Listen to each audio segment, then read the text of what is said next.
Bet, zini kā, Jāni, es biju cerējis, ka tu paņēmi to sākumu.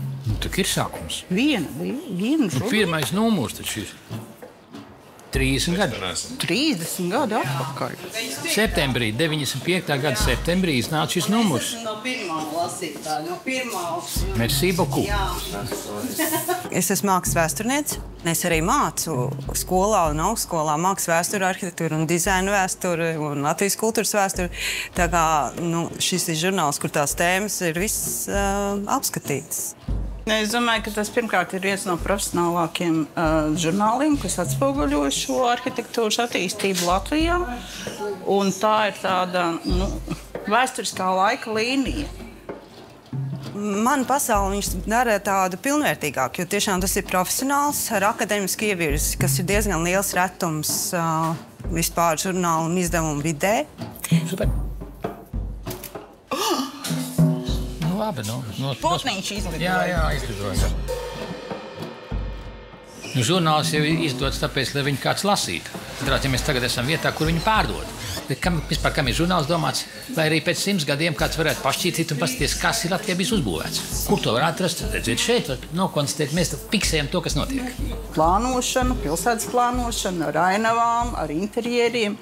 Tā ir tāda dzīve, kas ir paralēlā dzīve ar realitāti, kas notiek Latvijas arhitektūrā, un mēs viņu cenšamies atspoguļot. Mēs arī publicējam projekts.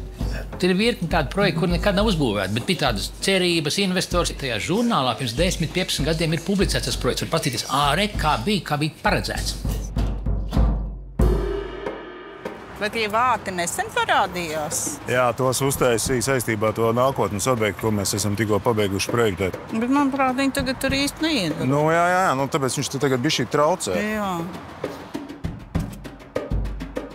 Man liekas, diezgan līdzīgs skats bija arī uz vārtu. Jā, tā bija. Viņi ir uz tās robežas starp veco pilsētu un jauno. Un tā telpa starp viņiem ir tā ir tā kā tāds, tunelis vai vārts, caur kurieni tad viņi tā kā satiksies tās divas pilsētas. Publiskā ārtā, 5. stāva līmenī. Jā, te vispār nav diezko. Jā, tie tā kalda. Daudz brīvas vietas. Kuru skatu ņemam? Tā jaunai pilsētai? Jā. Jā, tas bija.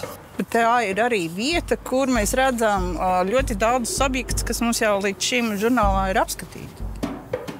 Mums praktiski apkārt veidojās pilsēta un jebkura jauna ēka, kas vairāk vai mazāk tiek arhitektoniski vērtīga, mēs viņu ieliekam žurnālā kā objektu. Līdz ar to mēs esam starp to jaunās pilsētas attīstību, mēs esam praktiski centrā.